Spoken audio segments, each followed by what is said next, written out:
ሰላም እንደምን አላችሁ? የፒቪ ኤዱኬሽን የዩቲዩብ ቻናል ነው። ዛሬ የ12ኛ ክፍል ተማሪዎች የኦንላይን ፈተና አሰራር ምን ይመስላል የሚለውን ነገር ነው ላሳያችሁ የመጣሁት። እንግዲህ በዛሬው ቪዲዮአችን ላይ ይህን ነገር በተና አድርገን ዘርዘር አድርገን እያንዳንዱን ነገር በዝርዝር እንመለከታለን። ኦፍኮርስ ይህም በተመለከተ የተሰሩ የተወሰኑ ቪዲዮዎችን ዩቲዩብ ላይ ማየት ችያለሁ። ነገር ግን አንዳንድ ሚስ የተደረጉ የተዘለሉ ነገሮች አሉ፣ መደረግ ያለባቸው ጥንቃቄዎች በሰፊው መወራት የነበረባቸው ነገሮች አሉ ያልተነሱና እነሱንም አጠቃልዬ ይዤላችሁ መጥቻለሁ። በዚህ ቪዲዮ ሁሉንም አንዱን ስቴፕ ከመጀመሪያው ጀምሮ እስከ መጨረሻው እንመለከታለን ማለት ነው። እኔ ደረጀ ታደሰ እባላለሁ፣ መምህር ነኝ። የ12ኛ ክፍል የኦንላይን ፈተና የ2016 ማለት ነው ምን ይመስላል ስቴፕ ባይ ስቴፕ ጋይድ ነው ይዤላችሁ የመጣሁት። እያንዳንዱን ስቴፕ እንመለከታለን። ሌትስ ኮንቲኒው።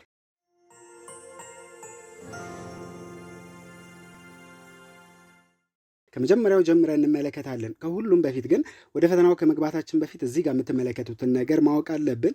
ይህ ፈተናው የሚሰጥበትን አድራሻና የሚገኙበትን ክልል ወይም የከተማ አስተዳደር የያዘ ነው። ይህን ነገር ቀድመን ማወቅ አለብን ማለት ነው። እዚህ ጋር በምትመለከቱት መሰረት ለምሳሌ የአዲስ አበባ፣ የሲዳማ ብሔራዊ ክልል እንዲሁም የትግራይ ብሔራዊ ክልል የሚፈተኑ በዚህ ሊንክ ነው። ኦፍኮርስ ልዩነቱ በጣም ስላይት ነው። እዚህ ጋር ከሲ ቀጥሎ ያለችውን ቁጥር መቀየር ነው ማለት ነው ለሌሎቹ ክልሎች። በእነዚህ በሶስቱ ክልሎች ውስጥ ያሉ ተፈታኞች ከሲ በኋላ 2 ቁጥርን በማስገባት መፈተን ይችላሉ ማለት ነው። ሌሎቹም እንደዚሁ በተመሳሳይ ነው። እዚህ ጋር እንደምታዩት አሁን ለምሳሌ 3 ቁጥር ቁጥሯ ናት የምትቀየረው እንጂ ተጨማሪ ነገሩ ተመሳሳይ ነው የሁሉም።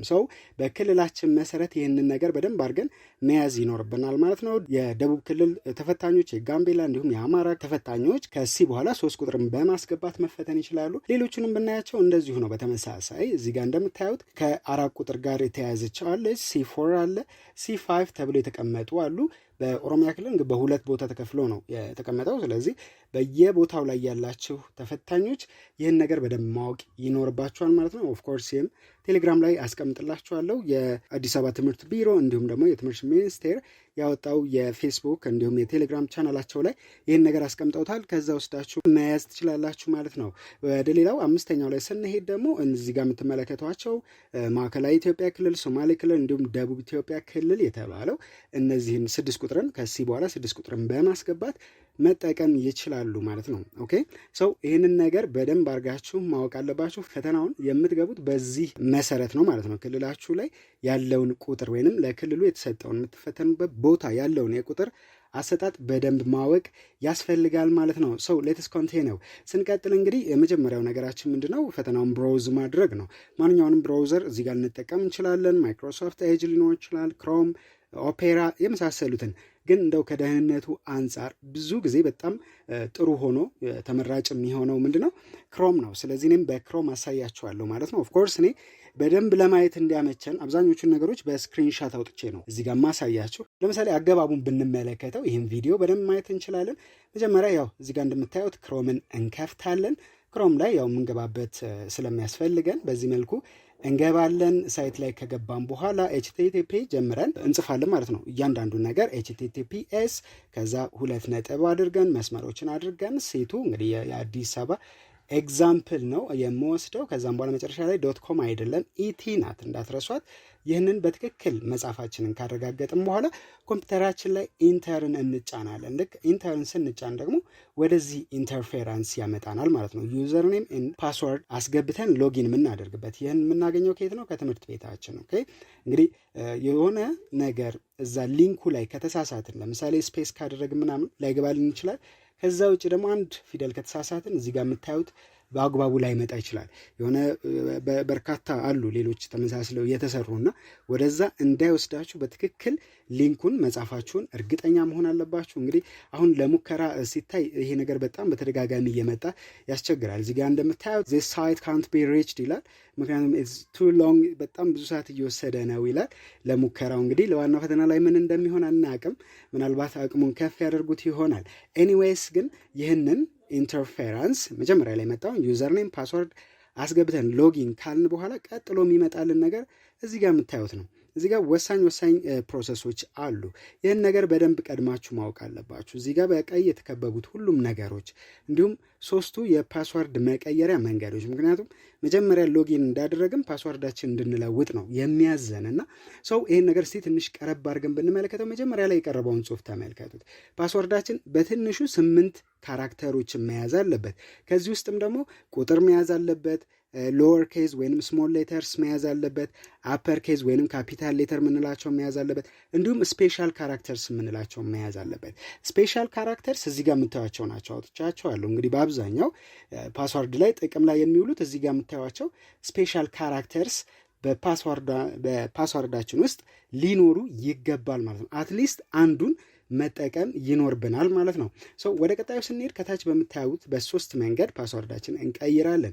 መጀመሪያ ላይ ምንድነው የምናደርገው? ከረንት ፓስወርድ መጀመሪያ የገባንበትን ከትምህርት ቤት የተሰጠንን ፓስወርድ የመጀመሪያው መስመር ላይ እናስገባለን። ኒው ፓስወርድ ከታች አዲስ ፓስወርድ ክሬት አድርገን ከላይ 8 ካራክተር ሊኖረው ይገባል ያልነውን እንጽፋለን። በመቀጠል ከላይ የጻፍነውን ኒው ፓስወርድ ላይ የጻፍነውን አጌን ከታች እንጽፏለን። ራሱ ምንም ነገር ሳናጎድል ሳንቀንስ ወይንም ሳንጨምር ማለት ነው።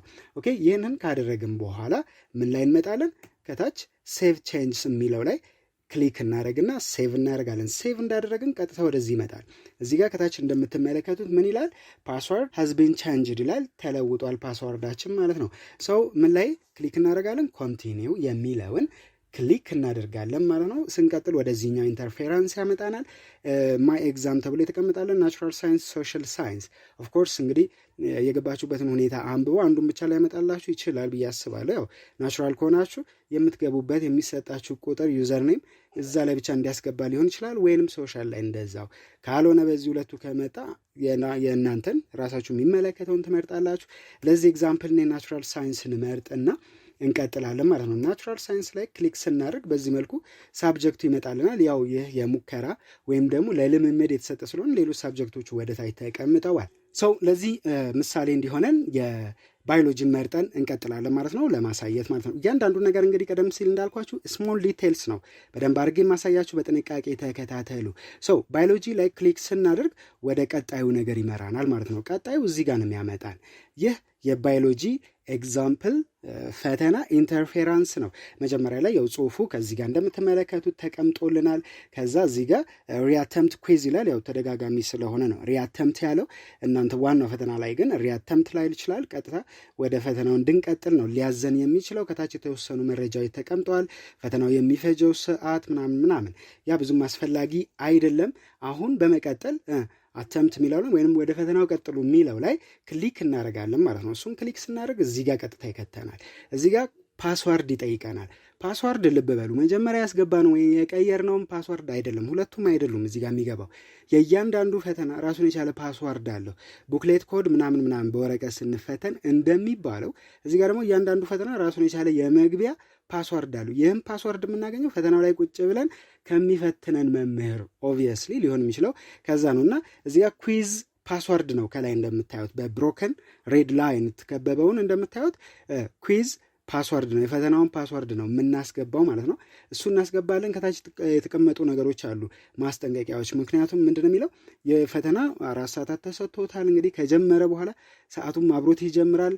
ሰዓቱን ማስቆም አትችሉም ነው የሚለው። ካንት ቢ ፓውዝድ ይላል ታይሙን። ከዛ ውጭ እርግጠኛ ሆነን ስታርት ማለት አለብን። ከላይ ኩዊዝ ፓስወርዱን የተሰጠንን ካስገባን በኋላ ማለት ነው። ስታርት አተምፕት ወይንም ስታርት ኤግዛም ሊሆን ይችላል ዋናው ላይ ማለት ነው። እሱ ላይ ክሊክ ስናደርግ ቀጥታ ወዴት ይመራናል? ወደዚህ ይመጣናል ማለት ነው። እንደምታዩት እዚህ ጋር ታይመሩን ጀምሯል። ታይሙ መቁጠር ጀምሯል። ጥያቄ ያለንበትም በዚህ በግራ በኩል ባለው ቀስት እንደሚያሳየን ያለንበትን ጥያቄ ቁጥር ማየት እንችላለን። ከዛ ውጭ ደግሞ እዚህ ጋር ካሉት ኤግዛም ኦቨርቪው የሚለው ላይ በደማቅ ሬክታንግል የተከበበችው ወይም በአራት ማዕዘን ደማቅ 4 ማዕዘን የተከበበችው ያለንበትን ጥያቄ የሚያሳይ ነው ማለት ነው። ኦኬ፣ በዚህ ሁለቱን በደንብ እየተከታተልን መሄድ አለብን። ስንቀጥል እንግዲህ ምን እናደርጋለን? ጥያቄውን መልሳለን። በደንብ አንብበን መልስ እንሰጥና ክሊክ እናደርጋለን። ዋይት ዶቶች አሉ፣ እነሱ ላይ ነው ክሊክ የምናደርገው እዚህ ጋር በምታዩት መሰረት። ከዛ ኔክስት እንላለን ማለት ነው። ኔክስት ፔጅ። ወደ ኔክስት ፔጅ ስንሄድ ኤግዛም ኦቨርቪው ላይ እንደምታዩት ከላይ አንደኛ ጥያቄን ስለመለሰ ምን አድርጎታል? ሀፍ ፓርቱ ላይ ሼድ አድርጎታል። ኦኬ፣ ሼድ ተደርጎ ያ ጥያቄውን መልሰናል በአግባቡ ማለት ነው። አሁን ያለነው ጥያቄ ቁጥር 2 ላይ ነው ማለት ነው። ጥያቄ ቁጥር 2ን መልስ ከሰጠን በኋላ በቀጥታ ምን እናደርጋለን? ኔክስት ፔጅ ብለን እንቀጥላለን ማለት ነው። ከላይ ኤግዛም ኦቨርቪው ላይ እንደምታዩት ጥያቄ ቁጥር 1ም 2ም መልስ ስለሰጠን ምን አድርጓቸዋል? ሼድ አድርጓቸዋል ሀፍ ፓርታቸውን። እንደው ድንገት ወይ ስንቸኩል ወይ የሆነ ነገር ነክተን ኔክስት ፔጅ ብለን ጥያቄ ቁጥር 3ም ብንዘለውስ ምንድን ነው የሚያጋጥመን? ይህ ነገር ይሆናል ማለት ነው። ቀጥሎ ባለው ፔጅ ላይ እንደምታዩት እዚህ ጋር ኩዌሽን ነምበር 4 ላይ ነው ያለ ነው። እዚህ ኤግዛም ኦቨርቪው ላይ ግን ምን አድርጎታል? 3 ቁጥርን ሼድ አላደረገውም። ለምን? መልስ አልሰጠንም። መልስ ስላልሰጠን ሼድ አላደረገልንም ማለት ነው። ኦኬ ሰው ጥያቄ ቁጥር 4ን ከሰራም በኋላ መልስ ከሰጠን በኋላ ኔክስት ፔጅ ስንለው ምንድን ነው የሚያጋጥመን? ጥያቄ ቁጥር 4 ሀፍ ፓርቷ ላይ ሼድ ትሆናለች ማለት ነው። ሰው ጥያቄ ቁጥር 5 ላይ ደግሞ ምን ልናደረግ እንችላለን? ኦፍኮርስ የሚመከረውም ይህኛው ነው። ምክንያቱም ሼድ ያደረገው ብዙ ወርታች እየበዛ ሲሄድ አንዳንዴ ሼድ አለማድረጉን ላናስተውል እንችላለን እና ይህኛው መንገድ የተሻለ ነው። ጥያቄ ቁጥር 5 ላይ ለምሳሌ ኋላ ላይ ተመልሰን ሪቪው አድርገን መልስ መስጠት ከፈለግን ምን ማድረግ አለብን? እዚህ ጋር ፍላግ ኩዌሽን የምትላለች ፍላግ አድርገን ማለፍ መቻል አለብን። ፍላግ ስናረጋት ከላይ ኤግዛም ኦቨርቪው ላይ እንደምታዩት በቀይ ነገር ያሰምርበታል ማለት ነው። ኦኬ ፍላግ አድርገነዋል፣ መልስ አልሰጠነውም ማለት ነው ሙሉ በሙሉ። ሰው ኔክስት ፔጅ እንለውና እንቀጥላለን። አሁን ያለነው ጥያቄ ቁጥር 6 ላይ ነው። ጥያቄ ቁጥር 5 መልስ አልተሰጠውም፣ ሼድ አልተደረገም። ከዛ ውጭ ደግሞ ቀይ አድርጎበታል፣ ፍላግ አድርገነዋል ማለት ነው። ዋቲፍ ደግሞ መልስ ሰተን በደንብ እርግጠኛ ሆነን በኋላ ላይ ተመልሰን ለማየት ከፈለግን መልስ ሰተንም ፍላግ አድርገንም መሄድ ደግሞ እንችላለን። ኦኬ ጥያቄ ቁጥር 6 አሁን ሲ ነው ብለን ብናስብ ቀጥለን ምንነካለን? እዚሁ ጥያቄ ላይ ያለን ፍላግ የሚለውን ወይም ፍላግ አድርገነው እናልፋለን ማለት ነው። ኦልሬዲ ፍላግ አድርገነዋል፣ ሪሙቭ ይላል። ኦፍኮርስ ፍላግ አድርገው ነው መጀመሪያ ላይ ሊል የሚችለው። ስለዚህ ፍላግ አድርገነው እንቀጥላለን። መልስ ሰተናል፣ ሲ ብለናል፣ ዘን ፍላግ ያደርግልናል ላይ ኤግዛም ኦቨርቪው ላይ እንደምታዩትም ማለት ነው። ኔክስት ስቴፕ ኔክስት ፔጅ የሚለውን ክሊክ እናደርጋለን። አሁን ያለነው ጥያቄ ቁጥር 7 ላይ ነው። ጥያቄ ቁጥር 6ን ተመልከቱት። ከላይ ኤግዛም ኦቨርቪው ላይ ቀይ አድርጎበታል፣ ግን ሼድ አድርጎታል። ዊች ሚንስ መልስ ሰተናል፣ ግን ፍላግ አድርገነዋል። 5 ላይ መልስ አልሰጠንም፣ ምንም ነገር ሳንል ነው ኔክስት ያልነው። ሼድ አላረግነውም፣ ፍላግ ግን አድርገነዋል። ጥያቄ ቁጥር 3 ላይ ደግሞ ፍላግም ምንም ሳናደርግ ነው ዝም ብለን ያለፍነው። ይህ ግን በፍጹም አይመከርም ማለት ነው። ሰው ጥያቄ ቁጥር 7 ላይ መልስ ከሰጠን በኋላ በተመሳሳይ ኔክስት ፔጅ እያልን እንቀጥላለን። አንዳንዴ ምን ሊያጋጥመን ይችላል? እዚሁ እየሰራን እያለ ድንገት እንግዲህ ከላይ በቀስት የምትመለከቷትን የኤክስ ምልክት ልንነካት እንችላለን። የኤክስ ምልክቷን ድንገት ተሳስተን ብንነካት ምንድን ነው የሚያደርግብን? ሉክ አት ዚስ። እዚህ ጋር ያለው ኤግዛም ኦቨርቪው የሚለውን ነገር ቶታሊ ምን ያደርገዋል? ሃይድ ያደርገዋል። ስለዚህ አናገኘውም፣ እንደዚህ ይጠፋብናል። ግን ዶንት ቢ ፓኒክ፣ መደንገጥ መረበሽ ምናምን አያስፈልገንም። ኤግዛሙ ላይ ኮንሰንትሬት እናድርግ። ለምን? ምክንያቱም ኤግዛም ኦቨርቪዋችን ነው እንግዲህ መልስ ሰጠን አልሰጠን እያንዳንዱ ነገር ቼክ እያደረግን መሄድ ስላለብን ማለት ነው። በላይ በኩል የምትመለከቷት ቀስት ነገር አለች፣ ወደ ግራ የምታመለክት ኦኬ፣ በቀስት እዚህ ጋር የምታዩት ማለት ነው። እሷን መልሰን እነካታለን። እሷን ስንነካት ኤግዛም ኦቨርቪው የሚለውን መልሶ ያመጣልናል ማለት ነው። ኦኬ ብዙም ሳንደነገጥ እችን ነገር በደንብ አድርገን መለማመድ ማወቅ ይኖርብናል። ይህም ቪዲዮም ደጋግማችሁ በማየት እንግዲህ ይህንን ስቴፕ በደንብ መያዝ አለባችሁ። እንግዲህ እንደሚታወቀው ያው እንደዚህ ናሽናል የሆኑ ፈተናዎች ላይ አብዛኛው ተማሪ የሚወድቀው ከእውቀት ማነስ ብቻም አይደለም። ኦፍኮርስ እሱ አንድ ምክንያት ቢሆንም ሌላኛው ትልቁ ምክንያት ደግሞ ኤግዛሙ እንዴት አድርገን እንስራው የሚለው የኤግዛም አሰራር ሂደቱ አብዛኛውን ተማሪ ሊጥል የሚችለውና በጥንቃቄ ይህን ነገር ደጋግማችሁ ማየት አለባችሁ። ፕራክቲስ ማድረግም ይኖርብናል ማለት ነው። ይህን ነገር አምጥተነዋል መልሰን ስንቀጥል ወዴት ያመጣናል? እንግዲህ አሁን አብዛኛውን ጥያቄ ሰርተን 100ኛው ጥያቄ ላይ ደረስን። ለ100ኛው ጥያቄ መልስ ሰጠን። ዘን ዋት ቢ ካልን በኋላ ፊኒሽ አተምት ነው የምንለው አይደል? ፊኒሽ አተምት የሚለው ላይ ክሊክ ስናደርግ ሰመሪ ያመጣልናል። አተምት ስለሆነ ያው ሙከራ ስለሆነ ማለት ነው። አተምቱ ላይ እዚህ ጋር በደንብ ማየት ያለብን የተመለሱና ያልተመለሱ ጥያቄዎችን በ2-3 መንገድ ነው የሚያሳየን። ሲስተሙ በጣም ቆንጆ ነው። ኦኬ እዚህ ጋር ለምሳሌ አንሰር ሴቭድ ይላል፣ አንድ ቁጥር ስለሰራ። ከዛ ውጭ ለምሳሌ 3 ቁጥርን ተመልከቱት፣ ኖት የት አንሰር ይላል፣ ባዶ አድርገነው ስላለፍም ማለት ነው። ዋራባ 5 and 6 እነሱም ደግሞ እዚህ ጋር እንደምታዩት የተለያየ አይነት መልክ ነው ያላቸው። 5 ቁጥር ፍላግ አድርገን ያለፍ ነው፣ ኖት የት አንሰርድ ይላል። 6 ቁጥር መልስ ሰተን ፍላግ አድርገን ነው ያለፍ ነው። ከታች እንደምታዩት ምን ይላል? 6 ቁጥር መደዳ ላይ አንሰር ሴቭድ ይላል። ግን ፍላግም እንደዚሁ አለው ማለት ነው። ኦኬ ሰው ወደኋላ ተመልሰን ነገሮችን በደንብ ማስተካከል አለብን። ወደኋላ ስንመለስ 2-3 መንገዶች አሉን። ታይማችንን በደንብ መከታተል ማየት አለብን። ከዛ ውጭ ሪተርን ቱ ዘ አተምፕት ማለት እንችላለን። ያ ካልሆነ ደግሞ ምን ማለት እንችላለን? ጥያቄ ቁጥሩ ላይ ኤግዛም ኦቨርቪው በሚለው ላይ ክሊክ ማድረግ እንችላለን።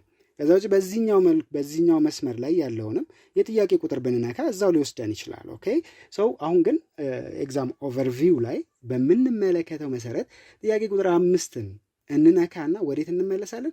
ወደ ጥያቄ ቁጥር 5 እንመለሳለን። መልስ እንሰጣለን።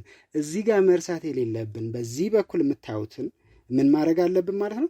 ሪሙቭ ፍላግ የምትለዋን ነክተን ፍላጉን ሪሙቭ ማድረግ አለብን ማለት ነው። ዘን ምን እንነካለን? ደግመን እናየዋለን ያልነውን ጥያቄ ቁጥር 6 ነው አይደል? እዛ ላይ ክሊክ ስናደርግ ወደዚህ ያመጣናል። ጥያቄ ቁጥር 5 ምን ሆነ? አሁን ፍላጉ ተነስቷል፣ ሼድ ሆኗል፣ መልስ ሰተናል ማለት ነው። አሁን ያለነው ጥያቄ ቁጥር 6 ላይ ነው። መልስ ሰተን ነገር ግን ፍላግ አድርገነው ነው ያለፍ ነው። ሰው መልስ መስጠት ወይም የሰጠነው መልስ ቀደም ሲል ሲ ያልነው ወይም ቢ ኤ ያልነው ትክክል አይደለም ብለን ካሰብ መለወጥ ከፈለግን ከአማራጮቹ መጨረሻ ላይ ክሊር ማይ ቾይዝ የምትላለች እሷን ክሊክ እናደርግና መልሳችንን ከቀየርን በኋላ ሪሙቭ ፍላግ የሚለውን እንነካለን ማለት ነው። በዚህ መሰረት ስንመጣ እዚህ ጋር እንደምታዩት ምን ሆነዋል? አሁን ቅድም ፍላግ ሆነዋል። አሁን ግን ሁለቱም ጥያቄዎች አንሰር ሴቭድ ብሎ አስቀምጦልናል። ላይ ኤግዛም ኦቨርቪው ላይ ያለውንም ቀይ አንስቶልናል ማለት ነው። ኦኬ ሰው ስንጨርስ እንዳጠቃላይ ሁሉንም ነገር እርግጠኛ ሆነን ሰዓታችንን አይተን መጨረሻችንን እርግጠኛ ከሆንም በኋላ ሰሚት ኦል ኤንድ ፊኒሽ የምትላለች እሷን ክሊክ ስናደርግ እርግጠኛ እንድንሆን ኮንፊርሜሽን ፖፕ አፕ ያደርጋል ማለት ነው። ሰው እርግጠኛ ከሆንን ምን እንላለን? ሰሚት ኦል ኤንድ ፊኒሽ። ሰዓታችንን በጣም መጠንቀቅ መቻል አለብን። እንግዲህ መሀል ላይ ሳንጨርስ ምናምን ሊዘጋብን ይችላል። ሰዓቱ ካለቀ መሀል ላይ ከዘጋብን የሰራነውን ድረስ ብቻ ነው ሊወስድልን የሚችለው። ኦብቪየስሊ ሰው በጣም መጠንቀቅ አለብን። ታይማችንን በጣም ኮንሰንትሬት አድርገን መከታተል መቻል አለብን ማለት ነው። በመጨረሻችን እርግጠኛ ከሆንን ሰሚት ኦል ኤንድ ፊኒሽ የሚለውን ድጋሚ እንነካለታለን። በዚህ መልኩ ስቴትስ የሚለው ላይ ፊኒሽድ ብሎ ይመጣል። እዚህ ጋር ደግሞ የሰራናቸው ሁሉንም ያስቀምጥልናል ማለት ነው። ትክክል የሆናቸውም በግሪን ሊያስቀምጥ ይላል። እዚህ ጋር ግን መመለስ አንችልም። ልብ በሉ። ወደኋላ የምንሄድበት ምንም አማራጭ የለም። ሰሚት ካልም በኋላ ከዚህ ቀደም ሲል ካደረግነው ነገር በኋላ እዚህ ጋር ከደረስን በፍጹም ወደኋላ መመለስ አንችልም። ለምን? ምክንያቱም እዚህ ጋር መልሱን ስለሚያሳየን ስለሚነግረን ማለት ነው። ኦኬ እንግዲህ ጥንቃቄ በጣም ያስፈልገዋል። ይህንንም አይተን ከጨረስን በኋላ ሎግ አውት ማድረግ አለብን። ሎግ አውት ለማድረግ ምንድን ነው የምናደርገው? እዚህ በቀኝ በኩል ከላይ ፕሮፋይላችን አለች። ስማችንን በሁለት ፊደል አብዛኛው ጊዜ ያስቀምጠዋል። ለምሳሌ አሁን ደረጀ ታደሰ ነው የኔ ስማል። ስለዚህ ኦብቪየስሊ ዲቲ በክብ ውስጥ ትቀመጣለች ማለት ነው። እሷ ላይ ክሊክ ስናደርግ የሚመጡ ፕሮፋይል፣ ግሬድስ፣ ፕሪፈረንስ እንዲሁም መጨረሻ ላይ ሎግ አውት የሚላለ ሎግ አውት የምትለዋን ክሊክ እናደርግና ፈተናችንን የዕለቱን እንጨርሳለን ማለት ነው። ኦኬ ባጭሩ እንግዲህ የፈተና ሂደት ይህን ይመስላል። ደጋግማችሁ ማየት ይኖርባችኋል። ይህንን ሂደቱ ምንም ሊያሳስባችሁ አንድ ጭንቀት ሊሆን አይገባም። ኮንሰንትሬት ልታደርጉ የሚገባው ፈተናውን መልሱን መስራት ላይ በደንብ ማንበብ ላይ አተኩራችሁ መስራት አለባችሁ። እንግዲህ የምርጫ ጥያቄ ነው እዚህ ጋር የሚቀርብልን። የምርጫ ጥያቄዎችን እንዴት መስራት አለብን የሚለውን ነገር እዚሁ ቻናል ላይ በተለይ በሾርት ቪዲዮስ የተቀመጡ ነገሮች አሉ። ለኤግዛም ስንዘጋጅ ምን ማድረግ አለብን፣ መልቲፕል ቾይስ ኩዌሽን ስንሰራ እንዴት ነው ሳይንሱ ምን ይመስላል፣ ራሱን የቻለ ሳይንስ ስላለው ማለት ነው። ያንን የሚያመለክቱ ነገሮች ሾርት ቪዲዮስ እዚሁ ላይ ስላሉ እነሱን ማየት ትችላላችሁ ማለት ነው። እንግዲህ ከወደዳችሁ ሰብስክራይብ ማድረግ አይረሳ፣ ላይክ አድርጋችሁ ለጓደኞቻችሁ ሼር ብታደርጉላቸውም እንደዚሁም ይጠቅማችኋል ብዬ አስባለሁ። ሰው እንዳጠቃላይ እዚህ ጉዳይ ላይ ያዘጋጀውላችሁ ቪዲዮ ይሄን ይመስላል። ታንክ ዩ ቬሪ ማች። እንዲሁም ጉድ ላክ ላችኋለሁ። መልካም ዕድል፣ ጠንክራችሁ አንብቡ። እኔ መምህር ደረጀ ታደሰ እባላለሁኝ። የዛሬውን ቪዲዮ እንግዲህ በዚሁ እንጨርሳለን። ቻው።